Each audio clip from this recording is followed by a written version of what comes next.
Yeah, this is Jing nga pala ulit. Trip ni Negro sa YouTube at Facebook.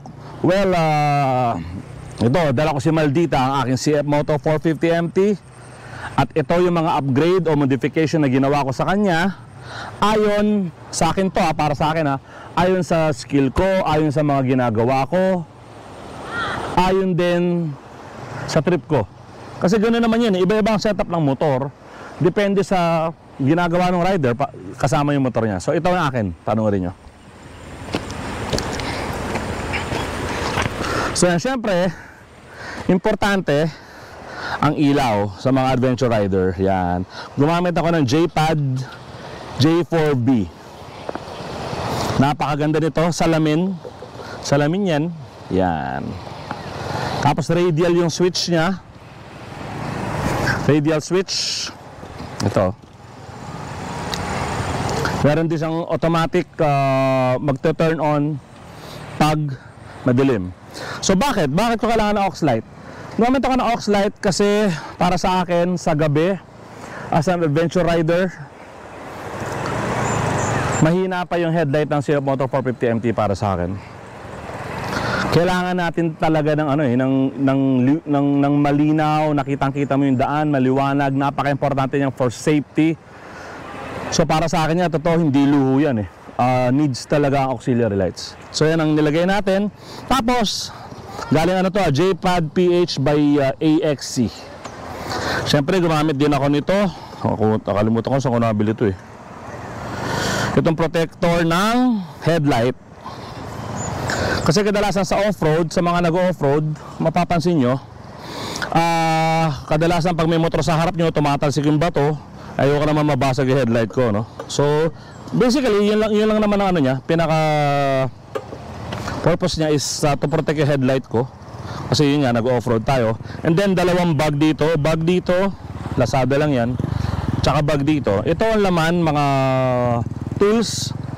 Ito naman, hammock, tarp, tali, para kung saan, kahit saan ako mapunta, meron akong tulugan. Diba?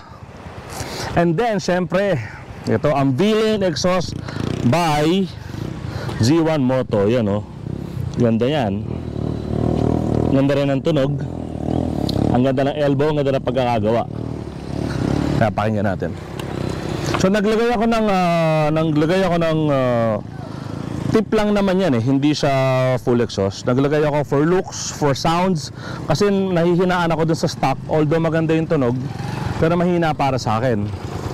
So ang ginawa ko, naglagay nga ako ng pipe para rin safety na rin somehow. Hindi naman maingay ito eh, para alam ng tao na o sasakyan sa harap mo na dumarating ka, ganun.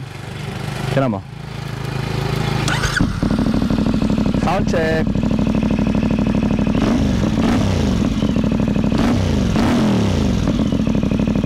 Ganda ng tunog, diba? So yan yung pinalitan ko. Nagdagdag rin ako ng Rhino Walk pannier bag. Lazada rin to, 5.5. Ito parang 600 ang isa. Ito 5.5 yung dalawa. Di tali lang siya dito. Yan, tatali mo siya dyan. Magkabila na yan. So, kaya naman soft bag ang gamit ko. Actually yung 800MT ko, naka box yun na hard eh. Kaso nung kada FJ Moto o mountain cross namin, sumasayad yun, nabubunggo talaga. Kasi nga malaki tsaka matigas. Ito medyo flexible. So mabangga ka man, maaaring hindi ito maob yung motor mo. And isa pang ginagustuhan ko rito, ito tingnan nyo to. Ito galing kay S-Wolf. Ayan o, S-Wolf yan, napakagaan. Ang side pannier carrier. Yan o, tingnan nyo. Kasi kung kahit wala ito, pwede ko magtali ng mga gamit dito. Actually, bag, camping gear. Noong nakaraan nga, nagpalit ako ng gulong.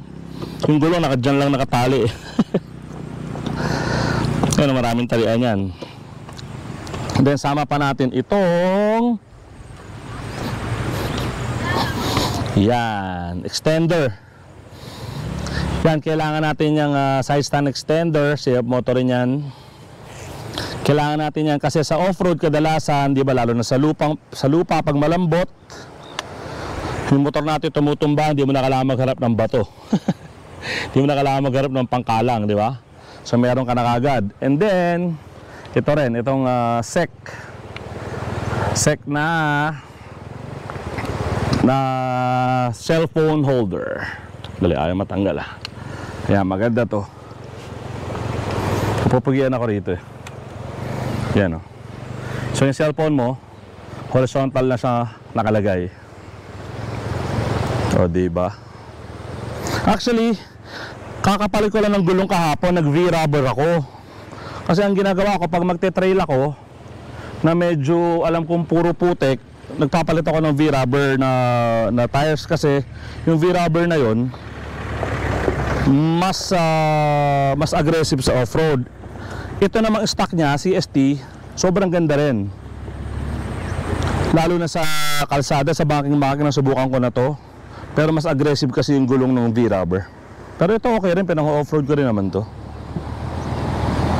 So yan, aux light, cover dyan, sec na